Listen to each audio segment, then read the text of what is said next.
making bricks by the crowd is full. Money on my head cause I'm lawless. Shaking on the list, walking down this road. I roll late, get the same, ain't no debate. Confused, I'm making bricks by the crowd is full. Get it.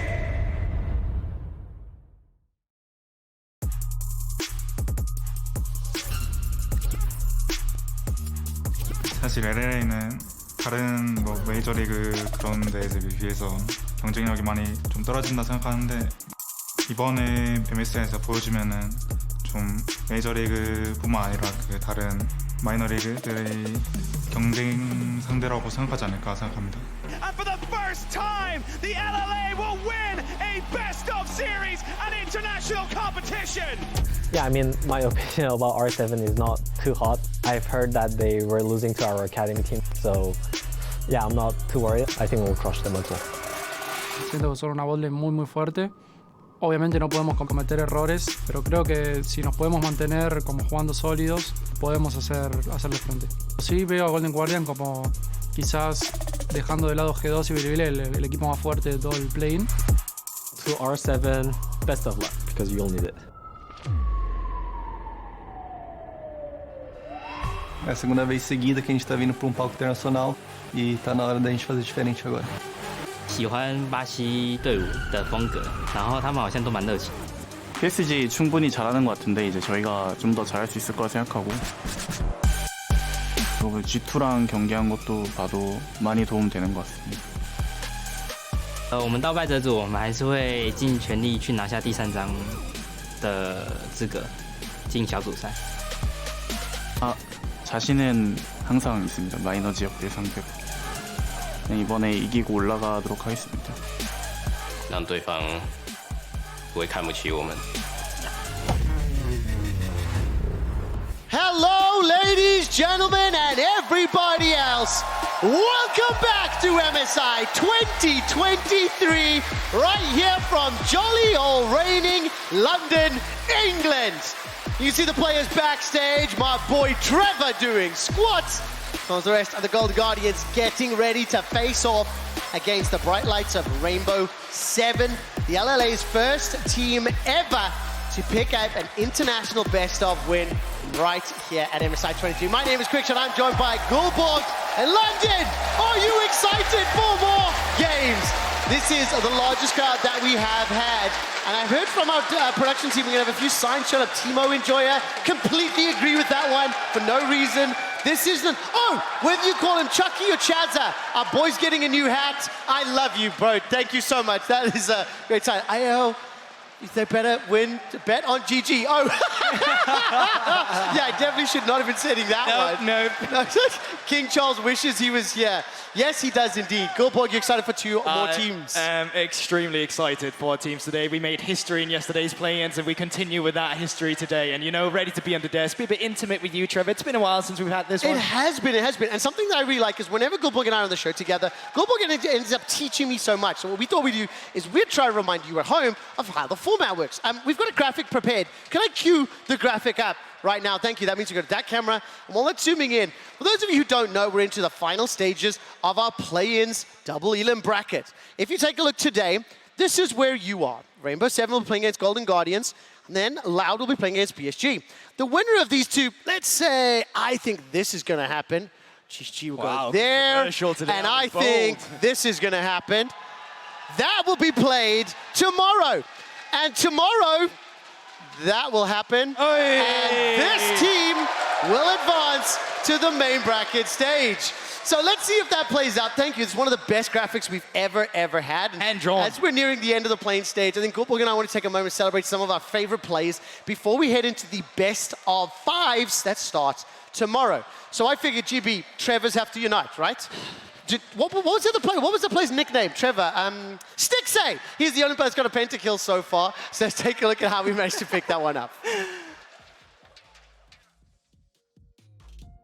Follow River. Got that Heartbreaker as well. Yeah, that BT shield them. Draw a beat for Look 6A. at the engage, and Gamma destroyed underneath their own Nexus. Stixay's with the Quadra. Stixay manages the pentakill as Golden Guardians dominate Gam.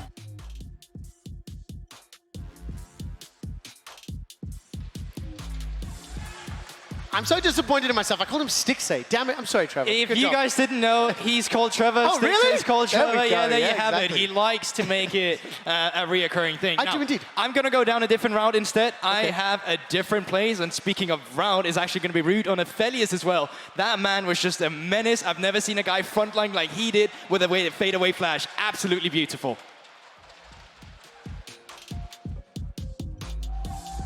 Tin owns Root and Zeos step up in the mid lane. Croc just waiting across towards the side as Root. Gale forces forward, hits the Moonlight Vigil and assassinates Harp. Takes him out of the equation. And currently, the summation of everything is looking well in favor of Loud. And while it didn't look like a lot, it's just a confidence in knowing Yes. you can have that position into the fadeaway flash afterwards. I mean, think listen. when I saw it, I went mental. The path he chose, the direction he went, Yeah. the map he gun was control, on, yeah. it was fantastic. When we were preparing this, we asked the rest of the talent team and the casters exactly what plays they wanted. We got a little bit of bias, of course, because Mark C will be casting today's series, and he couldn't shut up about who he's engages. So, Mark, this one's for you. I don't think it will. Once again, another fantastic use of that pop. The ultimate Baron is secured. The showstopper is dropped. The haymaker is popped. Bang! With a heroic charge, a flash, a dash, and a smash.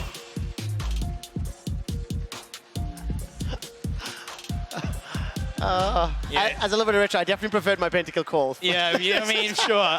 You know, when he leans back and just claps, you know it's a great time. You know it's a great time. And honestly, I understand why Mike is so hype about him too. He's been absolutely amazing when he's been playing those initiators. I wonder what else we're going to see today, and of course, Golden Guardians will be playing the first series. Before we get to that, before we get to our pre-match, we do want to talk about some of the favorite players that we've seen on the MSI stage. So today, with the help of the entire On Talent team, we've created a play-ins all-star team.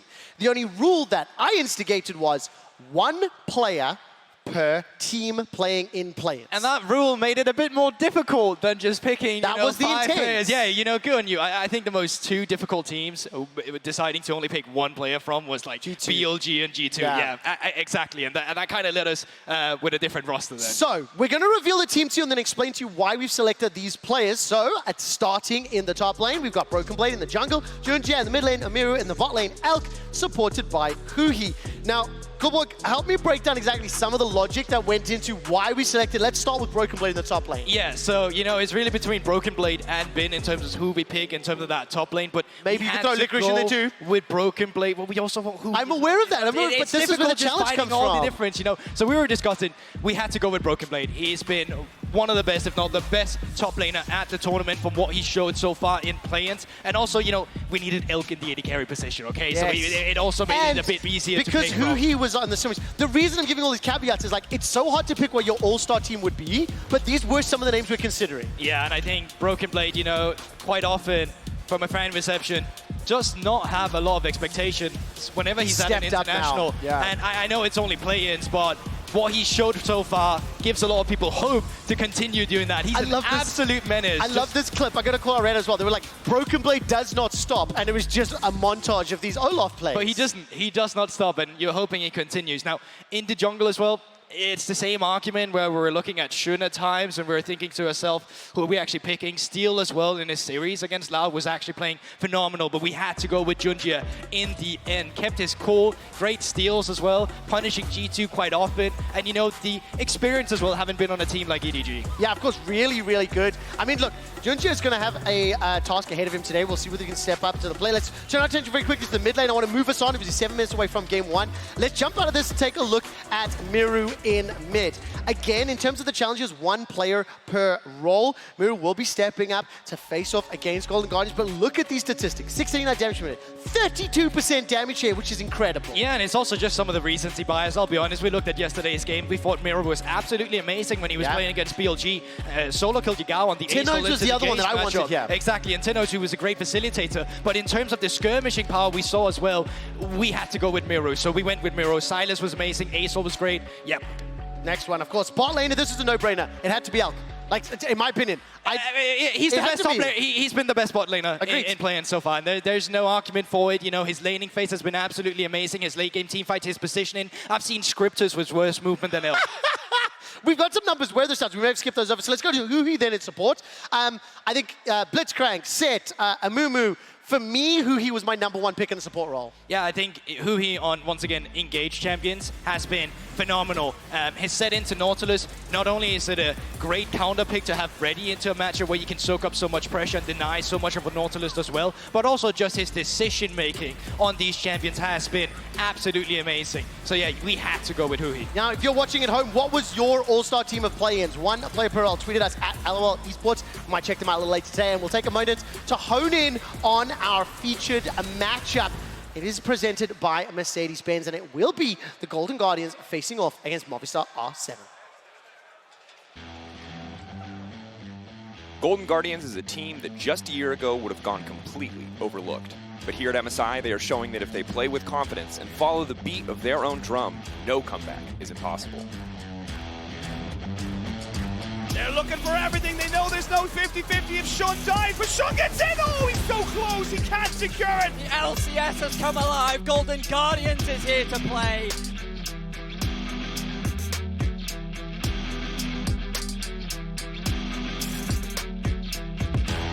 Yesterday, Movistar R7 got the first ever International Series win for their region. R7 said, I didn't hear no bell. The taste of going the distance for the first time is certainly sweet.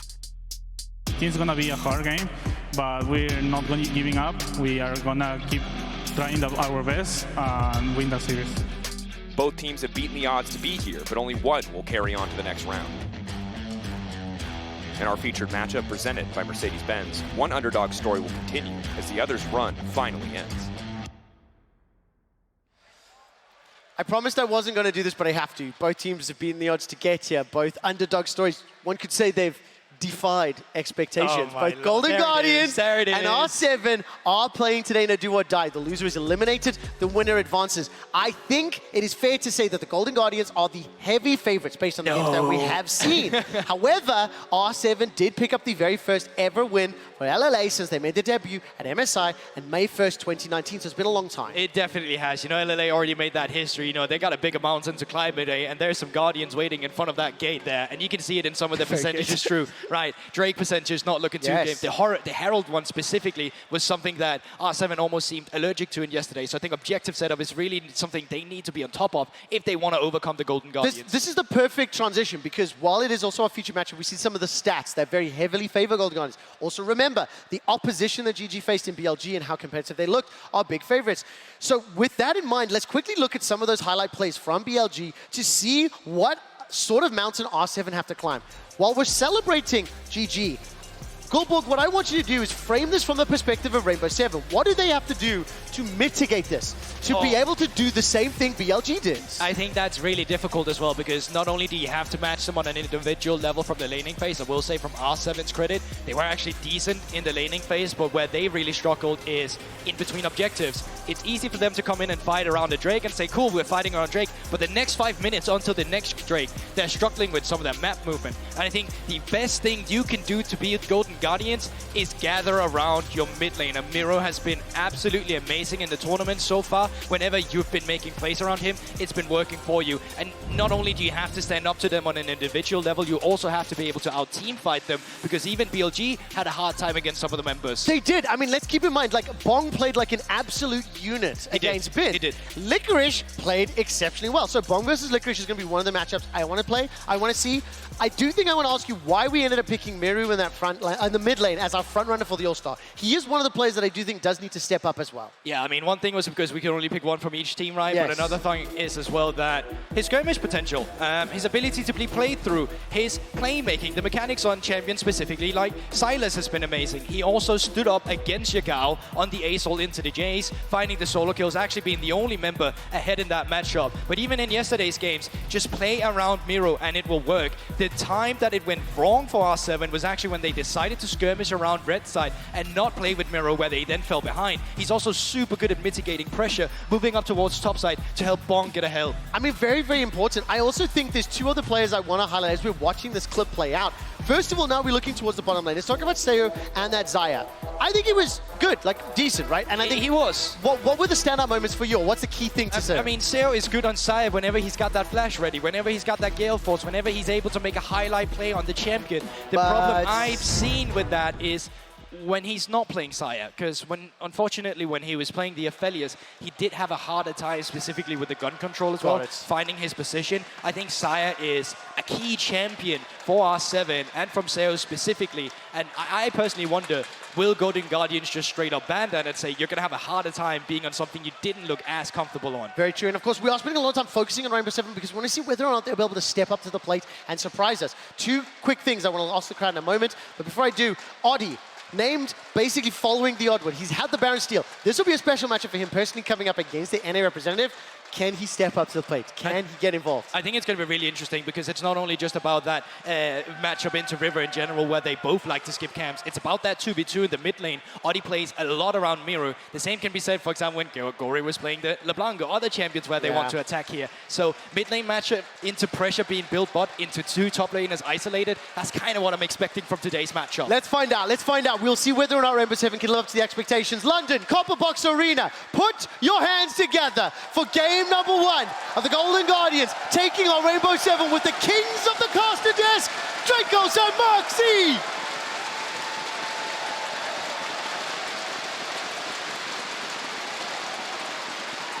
Hello! Hello! Wow! It's a pleasure to be here on Coronation Day here at the wonderful packed house. Wonderful audience already. So, the Copper Box. Yeah, congrats to the king and everyone at Downton Abbey or whatever. Yeah. Bridgerton, new season dropped last night. Heard it's a banger. We're out of our depth here. We're probably not the people that should be here on this particular momentous day, but we got crowns from a supermarket and we're celebrating. I'm sure things are popping at Hogwarts. Everyone. Let's focus on the things we do know about League of Legends. That's true. We do know a lot about League of Legends. Obviously, this bracket, this lower bracket, it's a long run ahead for any team that wants to make it through. It is do or die every single step of the way. And we're really going to need to see R7 step up, show us an even higher level of performance than we've seen from them thus far this tournament, because I think we can safely say that Golden Guardians looking like the heavy favorites as we get ready for picks and bans. Yeah, absolutely. It was a nice upset yesterday to take down the VCS. I don't think many people would have called that one from happening, and it's really cool to see R7 get their first international win in a best-of series. But it's immediately going to be asked to take on an even more Herculean task to take down Golden Guardians, who have looked pretty good thus far in the tournament. Yes, they did kind of lose to BLG a couple days ago, but even then, taking a game off of the #2 LPLC has surprised people with how good Golden Guardians have looked. So if R7 can pull off this upset, that would be massive. It certainly has, and I'm ready to see exactly what the focus is going to look like. Already, picks and bans have been shifting slowly but surely over the course of this tournament. The Poppy, the Rumble taken away. Clearly trying to focus Licorice, take him out of the equation on the opposite side. Miru. Getting some respect on the Silas. He was first rotationing that one within the first 3 picks. Seeing how good he was on it, Golden Guardians saying, yeah, we don't want to deal with that. That might have been a bit of a call out in this particular matchup because the other team was taking Lissandra early, so you could slam that one. But yeah, very cool stuff. Yeah, and for now, Golden Guardians going to be happy with the first pick, Vi. We'll see what exactly they want to pair it with. Now, I think Ari. Yeah, easy. Feels like a pretty easy call, right, overall. I don't know if that's something that R7 are going to want to take away here. Now, in general, I think the moments, and specifically the early games that have looked the best for R7 are a lot about Audi and Lions grouping up and getting pressure in the mid lane, setting up Miro to really snowball. So taking the Silas away maybe limits some of the champions you can do that on. And Zeri coming out here, probably going to get paired with the Lulu, I would assume. Those two champions, a little bit more survivability into something like the Vi, a little bit easier to keep that Zeri alive. Yeah, we've seen a couple things. One, Audi playing around Miru a ton. That is a similar playstyle to how Golden Guardians plays. River does play around Gory quite a bit, so there will be probably some explosive 2v2s coming in. On the flip side, Stixxay kind of got destroyed by Elk. It was kind of painful to watch. Seo was one of the really good performing members of R7 yesterday, so maybe that's an angle where they're trying to pull away the Zeri for Stixxay, who's quite good at it, as well as the fact that the Xayah has been banned, means the Xayah combination not on the table. Kennen did get through. Yeah, that's an interesting one. Now, if you watch, we've really only seen a single Kennen game. It was Broken Blade on that Kennen. And in general, this is a champion that we don't expect to be seeing going through much at all just because of how incredibly powerful it is on the patch. You do still need to execute on it to see what Licorice can do and see also what Bong's response is going to be, what he wants to pick into this particular champion. Lissandra will be the final pick in the first rotation, balancing out, at least limiting some of the kill pressure that the Ari and Vi can bring to the table. Yep, post 6 can always just drop your ultimate on yourself to try and survive, buy time for your jungler to show up. But yeah, the Kennen coming through for Licorice. It's really cool that both him and Bong have really stepped up this tournament. I think coming in, people were expecting them to be potentially some of the weaker top laners in this portion of the tournament, and that's not been the case at all. I think you can make the case that they have been amongst the best. Broken Blade obviously playing incredibly well, but then FLICKR and Bong are right in that conversation with Bin not looking as good as I think a lot of people were expecting. They thought he would be tearing up this portion of the tournament and had actually quiet games in comparison. Yeah, had definitely struggled a little bit, but obviously an opportunity for FLICKR to show really what he's capable of, and now on the strongest champion on the patch, I would say, at least on the top side of the map on the Kennen, really have to prove it, because this is something the team has invested in, and the cost of investing in something like the Kennen here does mean that the 80 carry pool is getting pitched, the Jinx and the Lucian taken off board. Now, interestingly, Aphelios is still up and available, but Golden Guardians haven't played it yet, so it seems like R7 may be throwing down the gauntlet here. Yeah, Aphelios was not something that Stixxay played a ton during his time on Golden Guardians.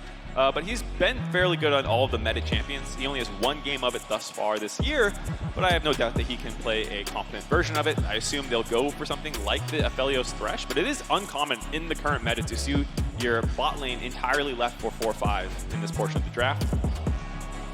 And I'm gonna hold my breath on that one. It will be the Aphelios. All right, not as thrilling, not as crazy, not as spicy, but yeah, with a lot of these more unique targeted bans coming through in the draft, we've been seeing this a lot over the last 2 days especially. It means a lot of the conventional meta OPs, in this case Annie, still up and available. Is this what they're going to want to go for here?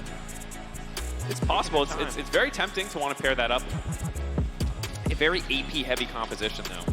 Yeah, you have Aphelios very happy to pelt away from the back line. Right. Not a ton of tank options yet. Bong might slam something up in the top side, but then you're getting a favorable matchup. If he does go for the Malphite, and he will. Insta-lock, baby. All right. All right, looking across the board, Golden Guardians have pick of the litter in terms of meta powerhouse picks. Now, Vi and Wukong, in theory, comparable, but in terms of ease of execution, both sides looking for a pretty solid jungle mid setup. I think maybe a little bit more team fighting power on the side of R7, just because, again, it's a lot easier to execute Wukong, Malphite, Lissandra. You just all push your buttons. It's a little bit harder to find those Kennen flanks. Yeah, for the side of Golden Guardians, they do have a nice pick comp. You can always flash stun with the Annie, instantly get follow-up, or any one of these people can really start the fight, Kennen as well. But to that point, it's a little bit more difficult outside of that one target to blow up. To team fight, obviously, Lissandra, Wukong, Rakan, and Malphite, no joke in team fights. So Golden Guardians potentially have the stronger early game here. We'll see if R7 can kind of weather it and probably get to these mid to late game team fights on even footing is the game plan you would expect out of them.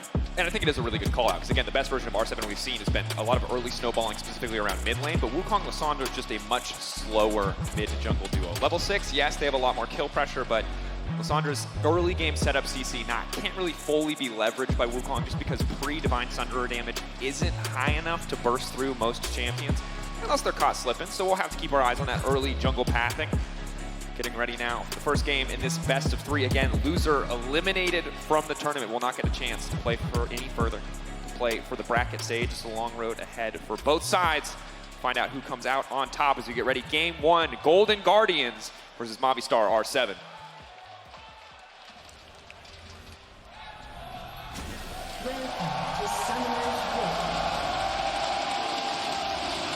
On to the Rift for game 1 of the best of 3. Winner moves on to play tomorrow against the winner of the second series today. Loud versus PSG.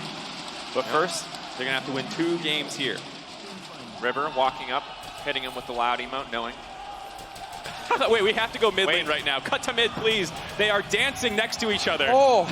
Gory typed in chat, dance, and Miru gave him a smiley face and danced together. Honestly, that's fantastic sportsmanship. If anyone auto attacks, this will never be forgiven. But I love moments like that.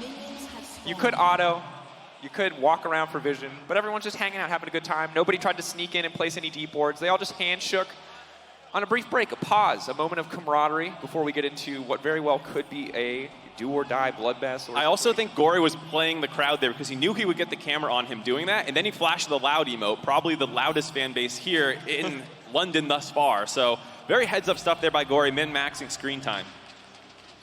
Yeah, someone did, CO. Did go for the hit there. Who has the stun now prepped, holding on to it. Second you get rid of that stun, it takes a long time at level 1 to charge it up again, so just holding on to it, letting the threat of the potential stun be the factor that gets them a bit more control here. Yeah, nice trading though, level 1 from Golden Guardians, getting some harass down, getting control of the wave, should hit 2 first. Stun might be coming up soon if he can keep landing this poke down. No, Louis walking up. See who can get the level 2 first. If they want to get aggressive on that one. They call him with the Q start level 1 just for a bit of extra sustain, but they're going to lose a lot of prio very quickly in this lane as soon as they tick over. 2 creeps left. Huhi just walking up. It looks like E-casting, just using that to get a bit of poke damage down. Throwing the long range Annie auto. Something that's always been secretly OP about Annie's kit has always been she's got really good attack range and animations. Yeah. For harassing in lanes. Just continuously walking up, holding onto the stun, essentially just always having the option to shut down the recon engages. We see Audi poking his head around the mid lane, but as we have a breath here, Mark, reminder that you can log in with your Riot account and watch MSI on lolesports.com to earn exclusive MSI emotes and icons throughout the entire tournament. Even you here, you just pull the stream up. You double watch. Get those angles, get those rewards. If you don't get a drop, it's because Riot doesn't like you. Everyone who gets a drop, best friends with Riot. You can tell that to everybody. It's already incendiary enough when people don't get their drops. I figured I'd throw a little gasoline on that. That's nice. That's exactly what the people need. I'm sure. Speaking of amping up the fire, obviously Huki's still on the bottom side. And bot lane getting the pressure, I think, as expected here. We'll see what happens as we get later into the game. But again, we talked about this in draft. R7's comp early on, a lot of difficult laning phases. Yes, Miru has the push right now, but other than mid lane, it's really hard for them to get pressure much of anywhere. Yeah, you can see Audi pathing top to bot, whereas River working up to his pressure point with Stixay in the top side, or excuse me, Licorice on the Kennen in the top side, trading sides of the map. But I think a lot of people saw what happened to Stixay and Huhi against Elk and were like, oh, they're probably not good laners. That's the problem. But it's like, no, I think Elk is just one of the best AD carries in the world. You can't expect everyone to do that to them. It's the uploaded Unflexion on World. Instantly gonna get the Q flash in, and oh, baby, first blood for Golden Guardians. River, full confidence executing that play, now walking down. Gonna spank the monkey here. Huhi on the roam. Moving up, Smite now coming in. Thumbs up, the loud icon. River's on a tear today. He gets the icon, he gets the crowd on his side, he takes the enemy mid laner out. I feel like Golden Guardians coordinated the loud icons to try and play to the fans, but very nice first blood there by River. Something that he is well known for within the LCS is his early plays, especially around mid lane, working with Gory, clearing up to the top side. No vision really up there to know when that play was coming in. And also just highlighting the press the attack start, opting for something where he can get just a little bit more immediate damage down in the early game. Huhi continuing to walk up. Miru, oh boy. This is annoying. Flash. Instant stun, the charm, the perfect CC layering, a lot of damage, and now it's unlaneable for Lissandra. One more anti-auto ticking, burning. Oh my god. Shuts down. Miru greeted the flash. He wanted to keep it up, thinking that from full health they would not be able to kill him, but the ignite by Huhi let them find that second kill. Golden Guardians having a great start to this game. And I want to call back to what you said earlier. You talked about people watching Stixay's game against Elk and saying, hey, maybe this is a point of weakness. But it looks like Golden Guardians watched the games yesterday and said, hey, Rainbow Seven very reliant on Miru in that mid lane. They put so much resources into shutting him down. It lines up with how they like to play the game anyway, and it's really paying off. Stixay flashing out to safety now, can go for the root onto at least one.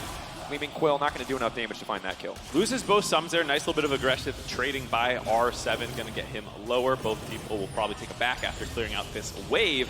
But I will say this is, again, something from the LCS you see frequently, is Huhi leaving the lane and making plays around mid lane. They love, as the kind of Korean-speaking trio between Gory, River, and Huhi, to move out of lanes, especially to attack Gory, or Gory's lane, excuse me. So Huhi moving here with a playmaker, no surprise to see this happen, burns down Miru, who's just not used to this level of aggression. Gory level 6. They're going to get the ult out from him, but burning some resources in the mid lane. Of course, Flash was burned by the bottom lane, both bottom laners, I believe, in the duration of that replay, so not quite sure exactly how that happened, but kill pressure on bot side is going to be something that has to be respected. And right now, everything going in favor of Golden Guardians. Yes, they are favored in the early game, but more often than not in pro play, that means pressure, that means maybe plates or an objective. It does not mean kills. That extra advantage. Stun on the top side. Kennen now coming out. River walking up. He's only level 5. Bong now trying to back up. Speeding out to safety. One more stun. Bong will be able to walk away for now. Still has the Unstoppable Force. Still has the flashes. Held on to everything, but he does not have the teleport. Crucially, he just came back to lane. He's going to lose at least a plate here. Oh, and that tower's just going to delete all these minions. Yeah, I was about to say, one of the nice things for Golden Guardian with all his focus around the bot and mid lane is it's given a lone time for Licorice to build up a huge CS lead, coming up on 30 CS already. And then River shows up once again to force him back. start grabbing turret plates as well. Nice response by R7, capitalizing on the fact that River has been spending most of his time on the top side of the map, as well as the summons that they forced just prior to this, starting the dragon stacking in their favor. Mark, I don't know how you view things in the LCS, but is a 2K gold lead at 7 minutes good? It is indeed. It is something you would be happy about. But I will say, in the games yesterday, yes, hold on, we'll hold this for this potential invade. River around the corner, walking in, stealing, finding that objective. Audi hitting level 6. Now River needs to walk away, but Audi trying to find that kill. Huhi over the wall with the stun. River gonna walk. Oh, Audi, no, that should have been a free kill. Yes, you got the objective, but now can you make it out of safety? Does so much damage to the bot lane. There, looking to follow up. Stixxay, perfect guns for a fight. They're debating. Can they go in? Gory, level 6 on the way. Ult in 7 seconds, counting down left side of your screen. You can see those ulti cooldown timers getting closer and closer, but they're not going to have the avenue of attack. He gets the red buff, he gets out, it costs the flash, but it feels like that just should have been a kill. Felt so close, just maybe one more auto attack would have finished off River there. Still happy about the play, stealing away the red buff, getting the flash out of Huhi, someone who's been a bit of a menace in this early game, means that there's not going to be a flash bear coming on top of you at level 6, so does also relieve some pressure that is coming from these roams. A nice answer there by Audi. And I'm glad that happened because I was about to say how the games yesterday, you could not take a gold lead fully on face value. Games tended to get very messy. Yeah. People who got early leads, somehow they slipped away. So we've seen that R7 can be scrappy. They can find ways back into these games, and it's something that Golden Guardians have to be very careful of to not let plays like that happen if they want to get a nice clean win here. Certainly, and something you highlighted as well in the draft is that they don't really have that true tank either. So when it comes to the threat of a pick on the opposite side, even if Golden Guardians have sometimes better tools for finding those picks, all the squishy health bars on their side means that they can be quite vulnerable if they're caught out of position here. But Gory, ulti available, River, ulti available.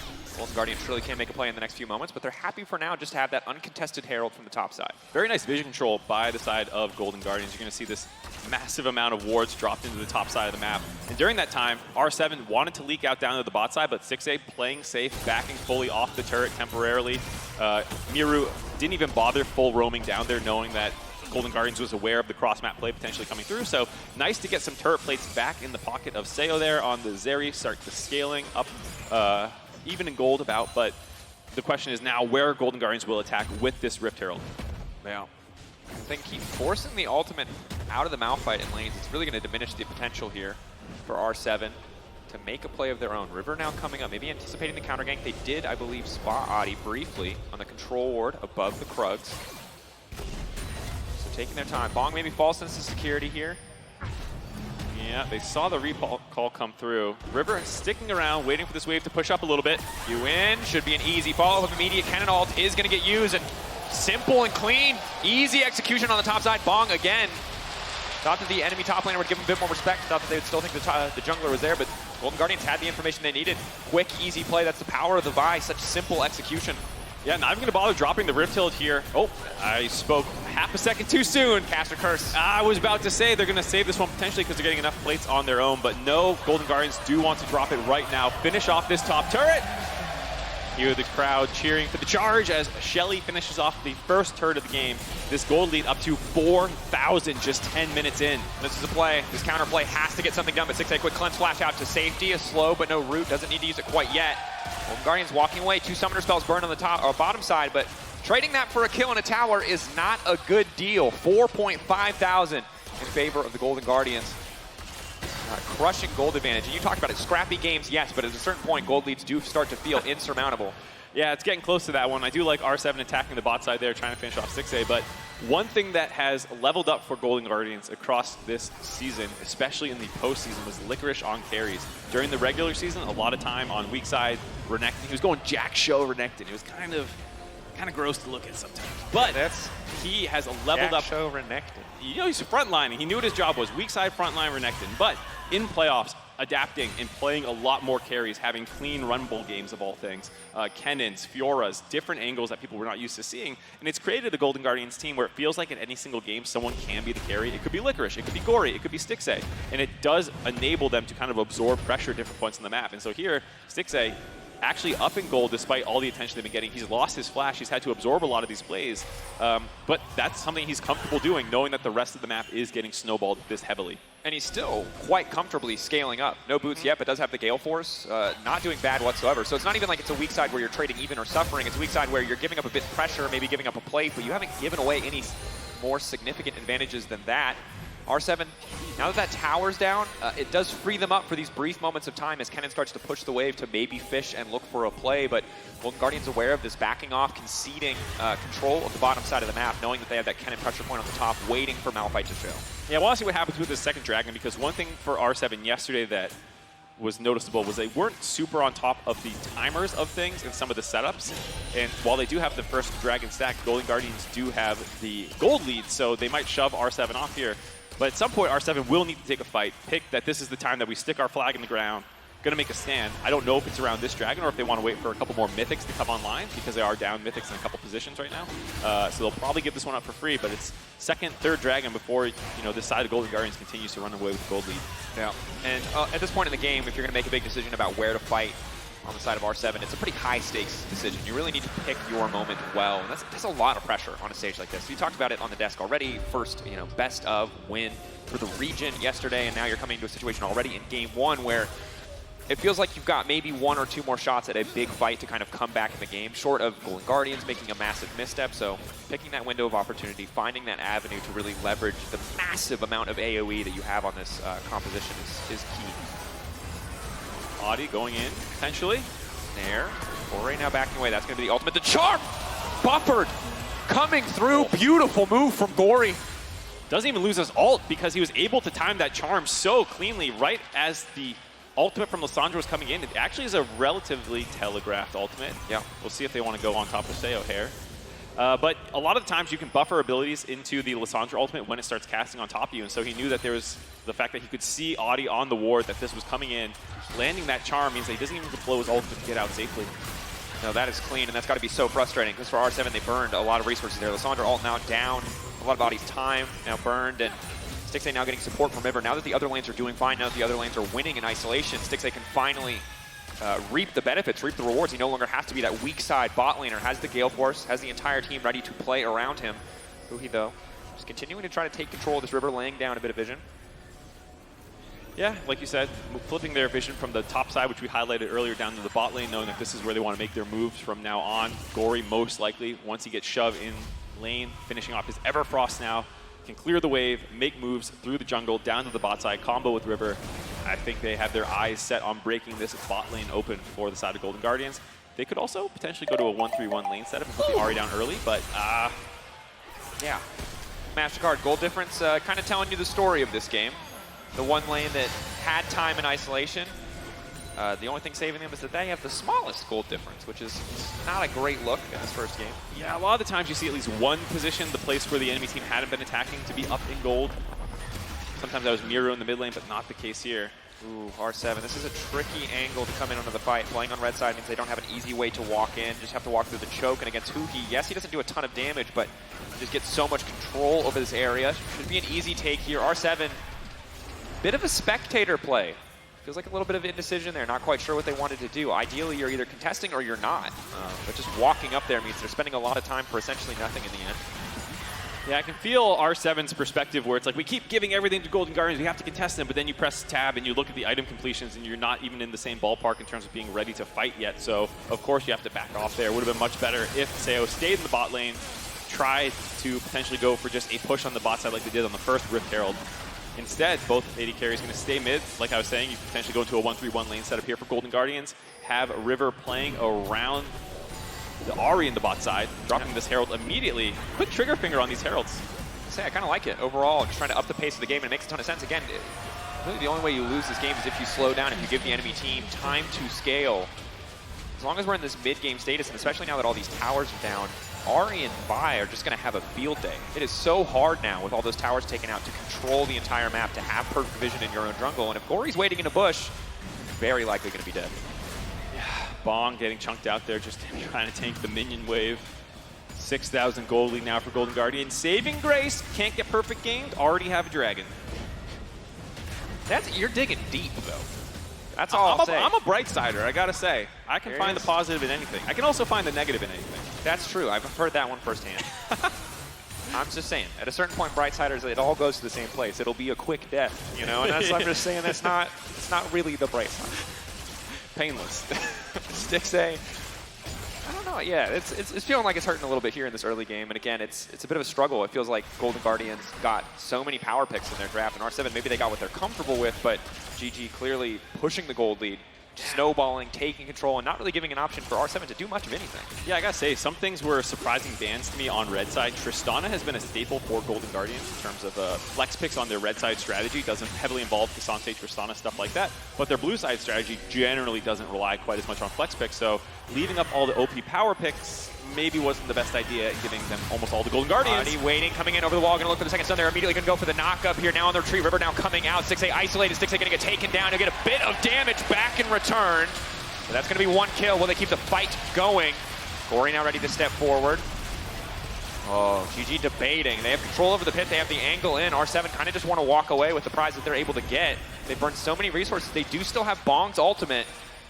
Seo not having ultimate, though, really going to limit the combat effectiveness. And wow, they're trying to keep that going, but Adi still gets stunned in the end. Immediately, they're just going to burst down the jungle. Gory coming over the wall, waiting, has the charm for now. Instantly going to hit the enemy AD carry. Seo taken out. They're trying to turn it back now. Bong burning. Miru, they just don't have the damage to kill Golden Guardians, but River certainly does. FLICKR now coming in. He's going to find one. He's going to look for another. Miru surely falling here. The body block from Lions is clutch. Oh, the Rakan, hero of the day, saving the president on that one. Gory going to hit the charm, though, and it's just a slaughter under this tower. Golden Guardians. Oh, Lions, no! So low. The smite going to finish him off. Golden Guardians able to get so many kills. 2 members of R7 walking away with blinking health bars. Surprising engage by Golden Guardians there. No ultimates left for R7, like you said, except for Bong.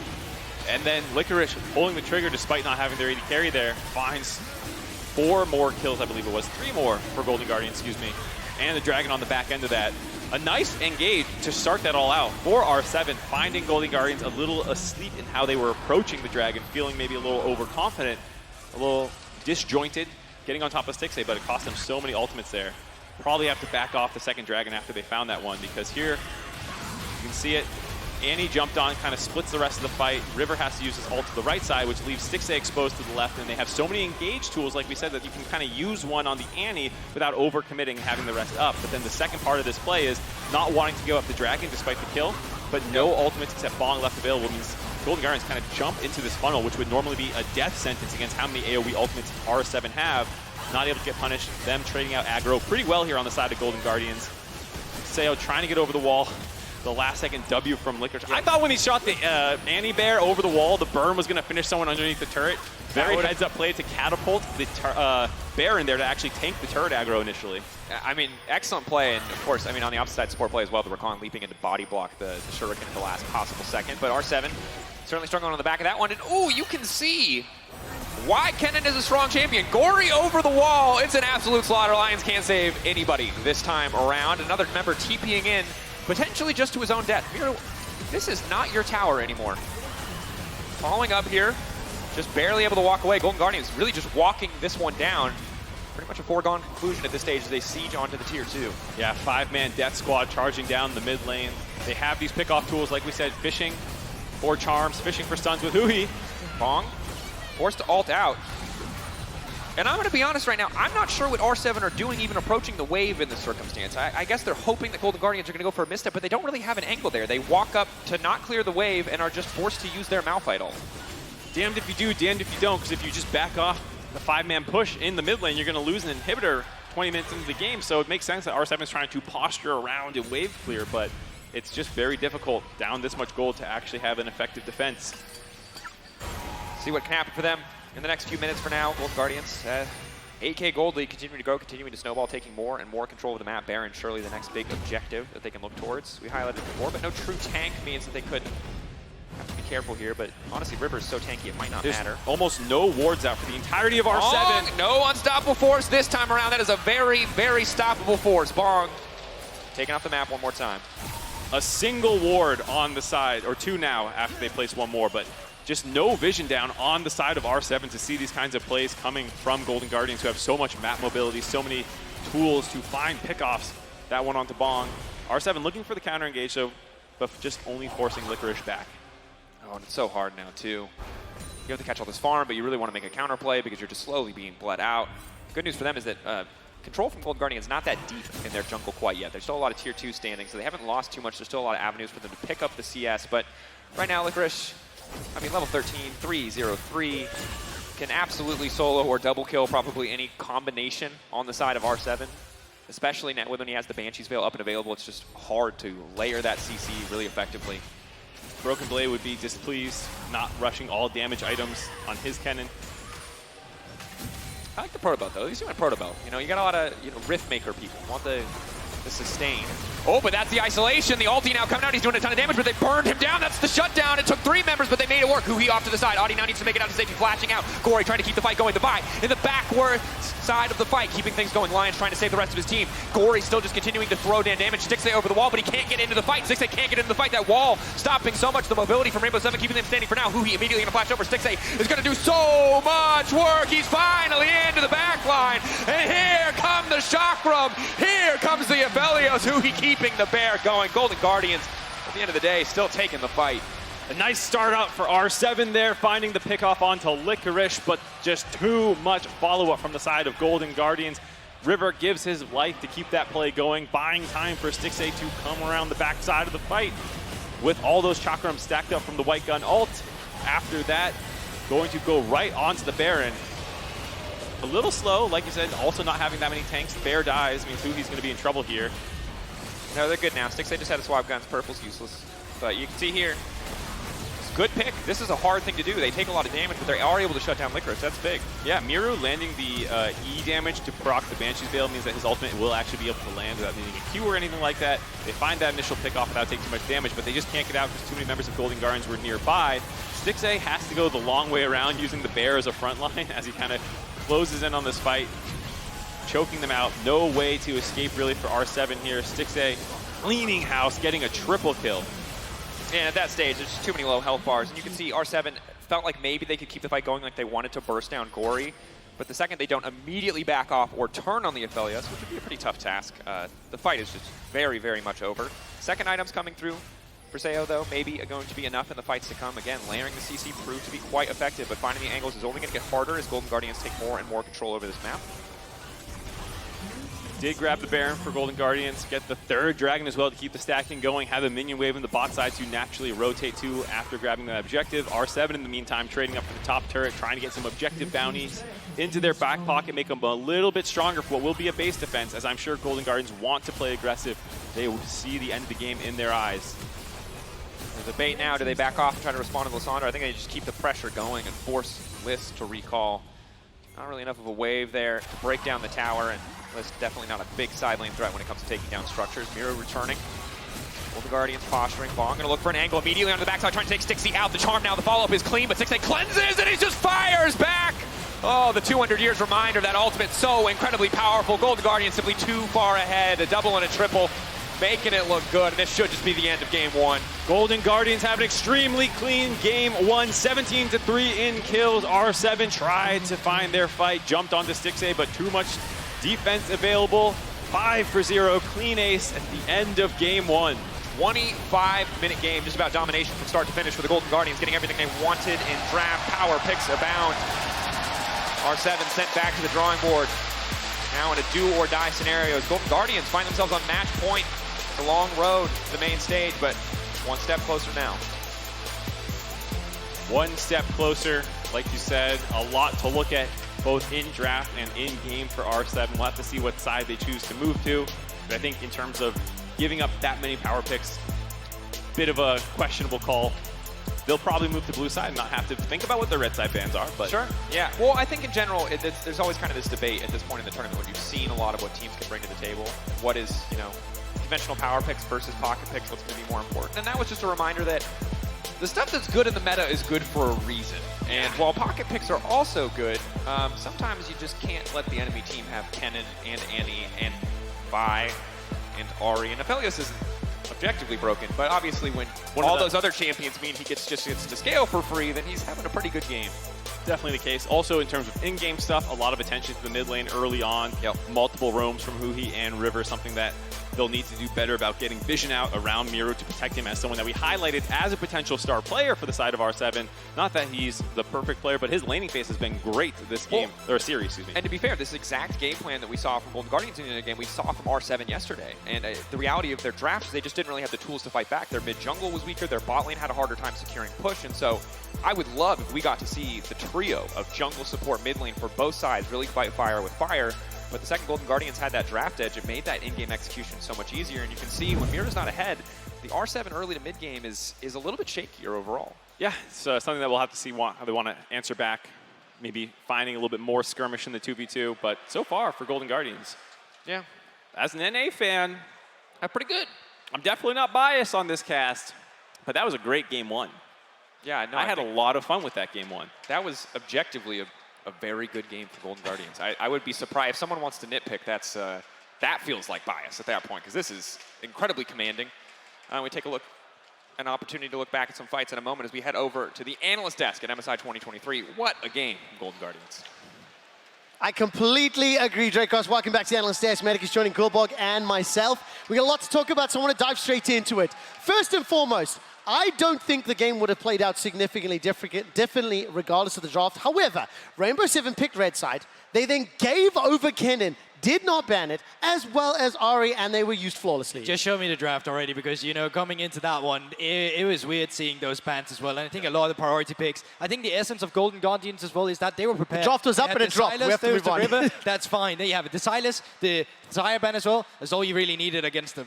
Yeah, it felt really weird to me that you didn't prioritize getting that Annie off the board. You didn't get rid of the Kennen, who is 14 bans and 2 wins so far in MSI. And Medic, let's jump into the replays as well, because you know we got a whole bunch. I mean, the early game kills. What did you think of the early game kills? I mean, I think River has always been a great facilitator for Golden Guardians. And when you put him on someone like Devi, where he can be all over the map, and when you can get him teaming up with Gory, teaming up with Huhi in the early game, it puts Golden Guardians in such an advantageous position. And you can see it. R7 just leave so many times, they just are not in a position where they can actually move forward and get the kills. With Miro, Golden Guardians completely shot him down in the early game. In R7, they weren't around to defend him.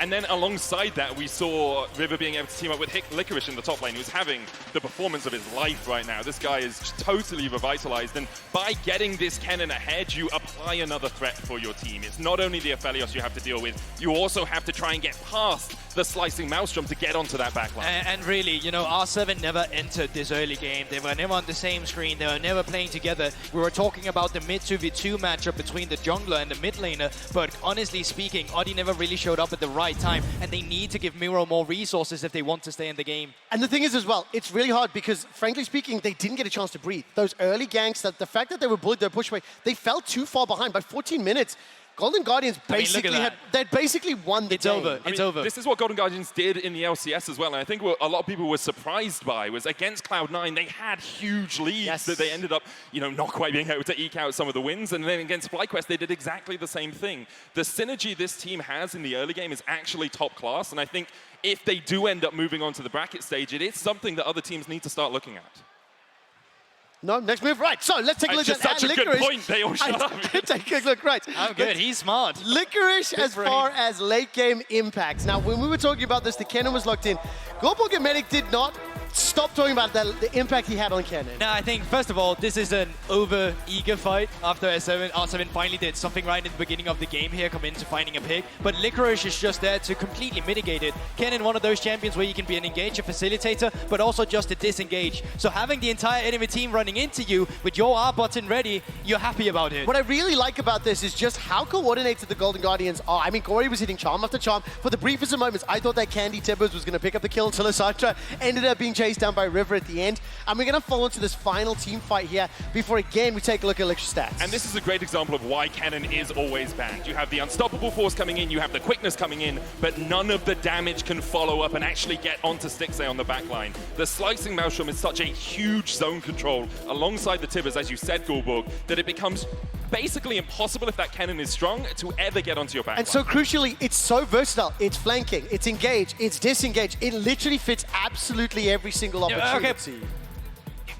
Oh, You have to. That's Seamus, you're muting me. You gotta be wrong. You gotta be careful about that. But you have to look at that forward percentage. I know if you saw it at the end, that was 87% in lane forward. If you want to mute me, Medic, you can go on and do it again. You know, that's perfectly all right. I'm not usually on the analyst desk. Okay, let's take a second. That was a high-intensity post-game to match a high-intensity pace there from the Golden Guardians. I don't know if we caught that the post-game breakdown there, but I mean, Goodbug, I'll come to you first. No, go to Medic. Go to Medic first. What do you want to look at? What do you want to look at next from R7? I will let you know they've picked Red Side once again, so let's see if they ban Cannon. Yeah, I think about a lot of it does come down to that draft. Get rid of some of the ability for Golden Guardians to disengage you. Get rid of the cannon. Get rid of the Annie. I do like trying to focus down top lane, but I think you actually really don't need to ban Rumble in the first phase. No. It seemed like a very odd ban to me. Yeah, I think in general, when you pick red side, quite often R7 will do it to put Mirror in a good position and to put Bong in a good position. This time around, you waited with the last pick for that Malphite for Bong. With all these top lane bans, it just didn't make sense at the end then, right? I also think when we saw how Bong was able to play in a slightly more carry-focused matchup against Ben, like, I just don't like seeing players that do have the ability to first, especially when you give someone cannon and your answer is like, hope the R button works. Draco said it best. That force was definitely stoppable. So R7, they have to figure out what they do next. I mean, Medic, let's go one more thought now for Golden Guardians. They're one win away from facing either Loud or PSG. We saw a number of Loud, fan signs being spat up. You have to feel Golden Guardians are the stronger looking team on the side of the bracket. I think if you don't think that Golden Guardians are going to make it out of the bracket stage, you're trolling right now. Honestly, they've been the best team apart from the two teams already qualified. And just like the entire team for this entire event, that means every other team, they have to defy expectations and step up. Golden Guardians strike first in this elimination series. We're heading for a quick break. And on the other side, we'll see if R7 can make the upset happen and take us to game number 3 to keep their MSI dreams alive. This is the mute button. See you later, team. The upflurry on Collection on World. Instantly gonna get the Q flash in, and oh baby, first blood for Golden Guardians. Oh boy, this is annoying. Instant stun, the charm, the perfect CC layering, a lot of damage, and now it's unlaneable for Lissandra. One more anti-auto ticking, burning. Oh my god. Shuts down. Oh, I think just go. Just go. Okay. Go. No ulti. Yeah, he's dead. Okay. You guys think can really measure? No. Number 6-8 is going to do so much work. He's finally into the back line. And here comes the shock rub. Here comes the Abelia. Golden Guardians have an extremely clean game. 1 17-3 in kills.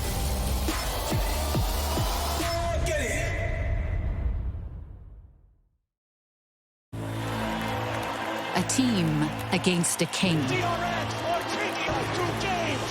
Seeing against believing. A moment against a moment for the ages. Countless battles, one arena. The realm. The only thing capable of powering the game, the stage, the broadcast, and the worldwide spectacle we know and love. AKA the Cisco Network.